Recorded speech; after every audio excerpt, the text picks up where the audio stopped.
बताएँ कि एक बिगिनर है, ठीक है? वो एक अ, जिम जाता है।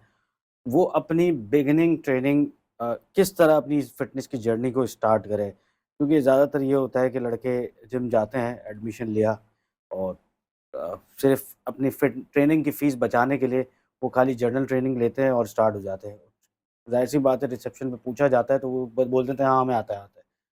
तो और फिर वो गलत एक्सरसाइज़ेज़ वग़ैरह तो इसका एक क्या फ़ॉर्मूला है कि मतलब इसको किस तरह स्टार्ट करना चाहिए? अच्छा, ये आप बिल्कुल सही बात कह रहे हैं। असल में आजकल यूट्यूब के ऊपर लोग वीडियो देखते हैं और सोचते हैं कि भई हम खुद एक्सरसाइज़ कर लेंगे। तो करने में और देखने में बहुत फ़र्क है। आप अपने पैसे तो बचा रहे हैं, लेकिन पैसे हुँ, बचाने के लिए आप अपने उस फ़िटनेस के गोल को जो आपका 3 मंथ का है, वो आप लेके जा रहे हैं 9 मंथ के अंदर। तो हाँ, आप ट्रेनर के जो पैसे बचा रहे हैं, वो आप अपने टाइम पे भी ज़ाया कर रहे हैं और साथ में अ, जिम की उतनी फ़ीस भी दे रहे हैं।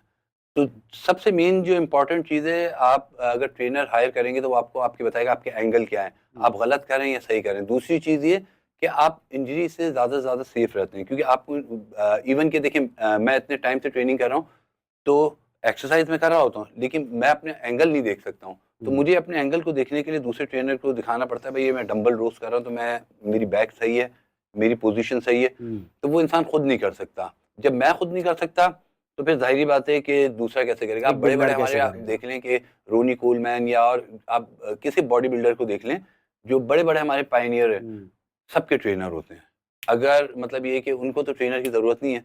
दूसरी चीज़ आपको जो मेन चीज़ आपको ट्रेनर से रिलेटेड भी बता देता हूँ कि आपके पास अगर ऑप्शन है ट्रेनर का कि आपको एक सर्टिफ़ाइड ट्रेनर मिले और एक आपको मिले सर्टिफ़ाइड ट्रेनर और जिसकी अपनी बॉडी अच्छी हो वो, और एक ट्रेनर ऐसा जो सर्टिफ़ाइड ना हो, उसकी बॉडी बनी हुई है।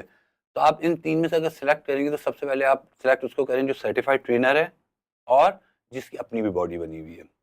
अगर सेकंड आपको मिले एक सर्टिफ़ाइड ट्रेनर लेकिन हुँ, उसकी अपनी बॉडी नहीं बनी हुई है और एक आपको ऐसा ट्रेनर मिले जो सर्टिफ़ाइड ट्रेनर नहीं है लेकिन उसकी अपनी बॉडी बनी हुई है, तो आप किसको आप चूज़ करेंगे? आप करेंगे जिसकी बॉडी बनी हुई है। हुँ, इसके बेनिफिट बहुत ज़्यादा हैं, क्योंकि अगर आपकी बॉडी बनी हुई है, तो आप मोटिवेट होते हैं। अब एक बंदा मतलब है तो सर्टिफ़ाइड ट्रेनर लेकिन उसकी अपनी बॉडी नहीं बनी हुई, तो आपका जो क्लाइंट है वो आपसे फाइड नहीं होगा। दूसरी चीज़ ये कि वो मोटिवेट भी नहीं होगा। अच्छा, दूसरी चीज़ ये है कि वो पढ़ तो लिया उसने इसके बारे में और वो सर्टिफ़ाइड ट्रेनर तो बन गया है, लेकिन उसको वो एक्सपीरियंस नहीं है जो उसको एक्सपीरियंस है कि भाई कि हम जब ये रैप्स कर रहे हैं, ये वेट उठा रहे हैं तो कितनी हमारी बर्निंग हो रही है क्या? तो मेरी एडवाइस है कि सबसे पहले आप सर्टिफ़ाइड और जिसकी अपनी फ़िज़ीक अच्छी है उसको हुँ। हायर करें। अगर उसको नहीं कर रहे हैं और वो आपके पास नहीं है, तो आप ऐसे ट्रेनर को हायर करें कि जो कि जिसकी अपनी बॉडी बड़ी अच्छी हो। कम से कम उसको देख के मोटिवेट हों।